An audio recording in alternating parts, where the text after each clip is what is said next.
Welcome back to another Sunday night show, also known as Drinking in the Dark with Frugal Tiger, where we go over major market moving news as well as prepare you for this week's trading. So let's get right into it. I just want to first cover a few things from last week real fast. Fastly sold off, ticker symbol FSLY had sold off. It's down to $80. Now, before everyone go right in and rushing in to buy this stock, just keep in mind that, this is a momentum play. It has come up a lot this past year, and, it could correct some more. Having said that, I'd watch this tape quite a bit because a lot of times these names get bought up pretty fast. So we'll see if it's a buying opportunity. Just pay attention to the tape. Ticker symbol FSLY Fastly. Dropbox had a pretty interesting run this past week. Ticker symbol DBOX. What the fuck, Yahoo Finance? What the fuck, Yahoo Finance? Does anyone else have this problem where you type in a ticker and it takes you somewhere else? It's fucking ridiculous, man. Has me on tilt. Anyway, this week I'm drinking Stella Artois. I feel a little bit more fancier than usual, and I need something sweet, and I pretty much drank way too much caffeine. This is fucking ridiculous, Yahoo Finance. Okay, guys, so I have a little bit of a confession to make. Yahoo Finance didn't screw up. It was actually me. It was me. I kept typing in Dropbox incorrectly, but there's something really funky with the Yahoo Finance website. Dropbox is in a trading range, so I don't even know why I brought up Dropbox. Pretend I didn't even bring up Dropbox. It's its earnings and its guidance. It sold off a little bit, but realistically, it hasn't really been doing shit. Let's forget I even mentioned it. Anyway, one of the other names that I wanted to mention, because I've recently been trading this again, is the ticker symbol QS, Quantum Scope. And I've been waiting for this to pull up for quite some time. I had purchased quite a few shares. This is a super volatile name. I've seen it go from like $62 to $67 back to $62. Even when it was selling off, it was $130 a few months back. When it was selling off, I remember looking at the tape in complete awe. It looked like people were just taking turns shitting all over the stock, which is great. But it looks like the tape is pushing upwards right now for Quantum Scope. It seems like buyers are stepping in. Pay attention to QS for this upcoming week. Really quick, I want to blow through a few more names. Roku, it bounced a little bit on earnings, but it's still $460. It didn't really make a market moving change. Just one piece of note on Roku. One of the large shareholders of Roku have been liquidating their stock. Be a little cognizant about that. Insiders are selling. Oftentimes when insiders sell, it means that they feel like this is a great time to liquidate their positions. I try not to buy when insiders are selling. Baidu had a big move, so pay attention to Baidu. This past week, Palantir had earnings, and it basically sold off enormously. I actually bought the dip in Palantir, and it worked out for me with Palantir. It's a name I do believe in the long run, but it's also a great trading name. So watch the tape on Palantir.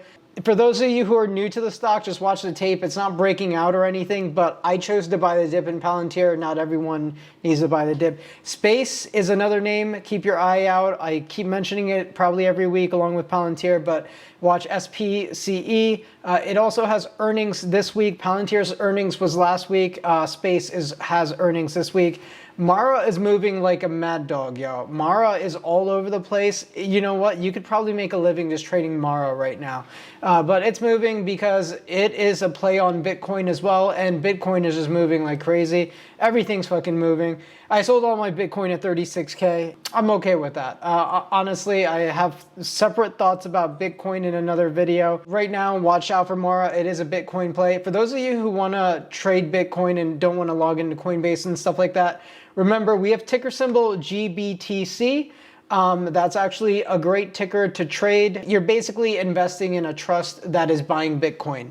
So for those of you who want to make money on the Bitcoin play, but don't want to, log into Coinbase or don't want to figure out the whole thing with cold storage, wallets, and all that shit, that's the way to go.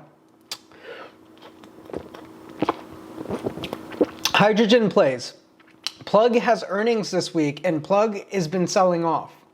So I actually bought the dip on Plug, and I was heavily rewarded for buying the dip on Plug. Keep in mind, it's well off its highs. Plug was at $75 a few weeks back, and it's a heavy momentum play. Honestly, this thing can go either direction, but it is a great trading name. Watch Plug.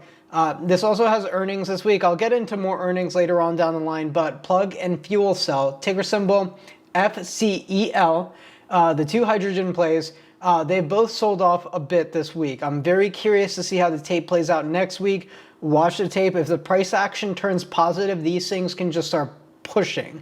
So I'll watch those two tickers. Interesting story with Tesla. Tesla is actually well off its highs. I didn't short it because I've tried to short it 2 times. Very, very, very small size after it broke past like 660. And both times I just basically got stuck holding my own dick. Yeah, it didn't work out so well for me. Having said that, Elon Musk made a very interesting announcement where he bought $1.5 billion worth of Bitcoin, and apparently their profits on Bitcoin was 930 million mark to market at the time, which was actually more than the amount they made on their cars. So pretty funny story. Anyway, it doesn't matter. People love Tesla, people love Elon Musk, and it just keeps getting bought. I'm just really curious. This is an honest question for you guys. I've never seen a market just only go up like this. Only go up. Like I feel like this last year, 2020, my trading experience kind of backfired on me. And I'm just curious, do you guys think we'll ever see a fucking pullback? Like, we're just not getting one. I've never seen anything like it. And honestly speaking, the tape was looking very weak this past Friday. Like, it was a very weird tape to watch on the S&P futures, where it just felt like it wanted to sell off, but it just chose not to, mainly because I'm guessing because of $1.9 trillion stimulus package is coming along. So why would anyone fucking sell stocks or Bitcoin or anything right now when the government can just print money? Fuck me, man. Anyway, I'm done talking about last week. Let's go into earnings. This one's a doozy.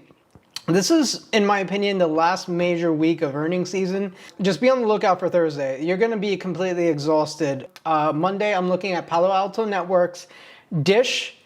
And Dish is actually a great earnings trade. I know it's a very small potato stock for some of you big shots, but it's actually a pretty good earnings trade. And then I'm watching Royal Caribbean Cruise, RCL, and CCL. Carnival Cruise, I want to mention this really quickly with Carnival Cruise. It's actually breaking out a little bit. It was stuck in a trading range for a long time, but it broke past 22 recently. It's at $24 a share. Let's watch the tape coming up. Carnival Cruise might be worth a trade coming forward. I'm very curious, and the main reason I'm watching Royal Caribbean is because I'm looking for their guidance. Obviously, their earnings are going to be shit, right? They haven't done a cruise in forever, but I'm really watching their guidance. If they feel like they can start doing cruises sooner, perhaps Wall Street's going to reward that. I don't know. Quite frankly, it's not a high priority on the list. Just maybe keep it on the low. Anyway, Tuesday is a slightly better earnings day. We have ARNA, ARNA. Watch that stock. Pharmaceutical company. Crocs. We have Potbelly, PB. Honestly speaking, those are not the big ones. The two that I'm watching the most is Square and Jazz. Jazz Pharmaceuticals is actually, there's a story behind Jazz Pharmaceuticals for me. I actually had a really good trade. This is when I first started day trading almost 13, 14 years ago. I made a lot of money on Jazz Pharmaceuticals, but I sold everything at $20 a share, and it just kept pushing. Anyway, Square and Jazz Pharmaceuticals and ARNA are the three, in my opinion, that you can really watch for Tuesday. Wednesday is probably one of my favorite tickers to trade. Ticker symbol NVDA, Nvidia. Probably one of my favorite investments. This investment was one of the very few, one of the reasons I probably didn't go completely broke during 2020. We have ACADIA Pharmaceuticals, ticker symbol ACAD. We have Casper, ticker symbol CSPR. Casper is pretty interesting because it's a very small potatoes company, but it's recently broken past $8 a share. And just always keep in mind, you guys, one of the riskiest things to do is start buying things before the market starts pushing them.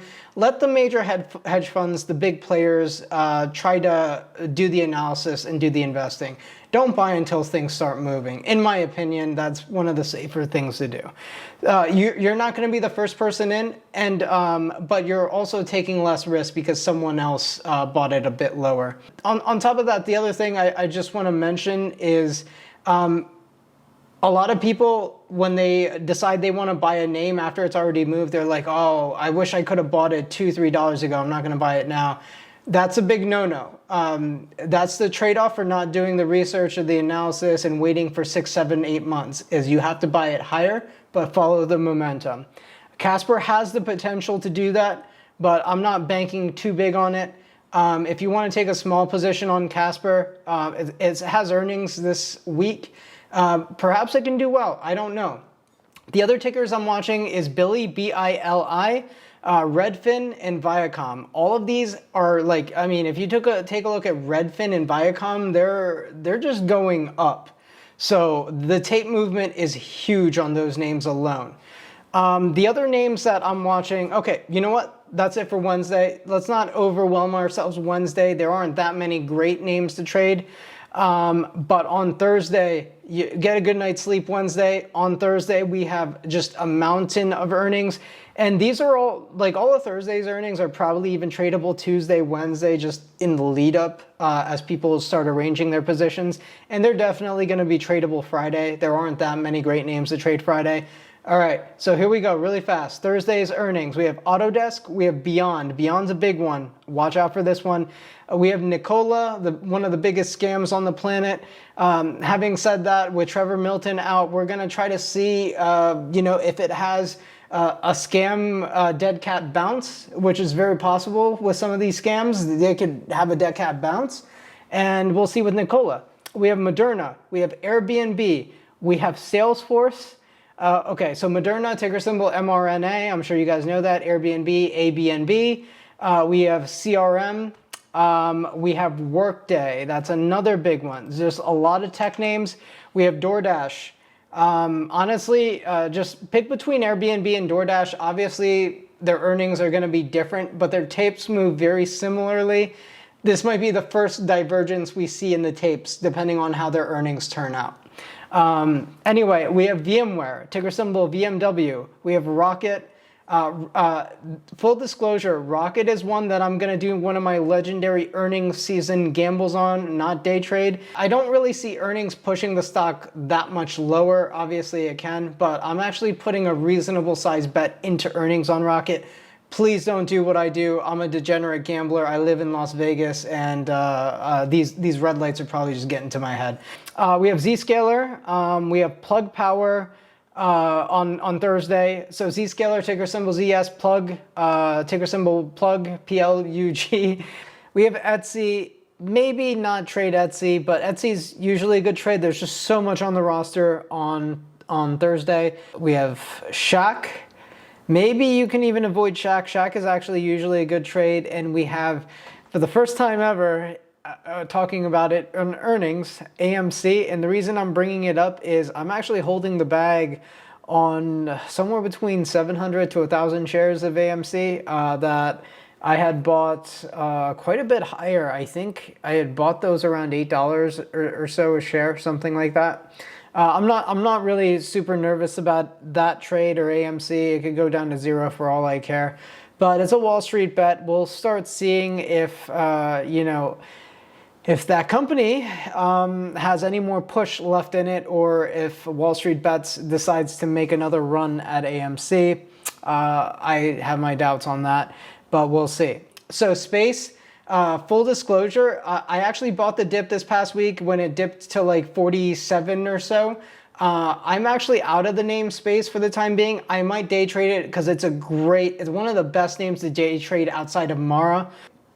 Anyway, on Friday, we have Berkshire Hathaway, we have DraftKings, and Magellan.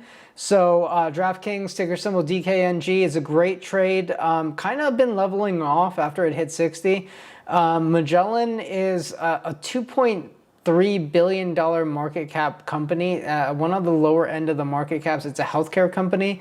I'm very curious to see if, you know, we can get a little bit of a push on Magellan. Nothing to indicate on the tape, but it's kind of a newer industry, and I'm very curious about this stock. I would avoid it for an earnings trade. In fact, I would carry some of the Thursday names over into potentially trading on Friday as well, since a lot of these are going to be after hours on Thursday. So that's more or less it for earnings. Yeah, that's all I have. I hope you guys grabbed a drink, was able to follow along. A lot of action going on this week. If you want to skip Monday, honestly, it's not the worst thing in the world. And one quick thing I want to mention, I think the overall market tape is looking a little bit weaker. The S&P has kind of been topping out. Like if I were to look at the S&P, the way, and I was saying this in the middle of the day Friday, the intraday tape was not looking very good. It was not looking strong.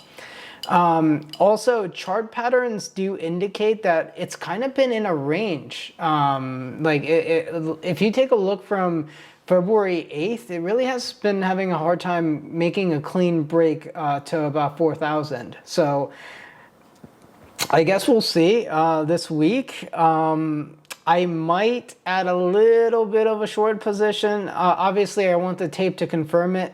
And honestly, the tape has never been able to confirm a good time to short this market. It's just been bullish the whole way. So that's all I have for this week. I hope you guys enjoyed this week, and that's all I got. Thank you very much, and best of luck. Hope you don't lose all your money like Frugal Tiger did in 2020. Just kidding, I didn't lose all my money. I know you guys would like to see me lose all my money. Thanks for tuning in. We'll talk next week. I just want the money, money, money, money.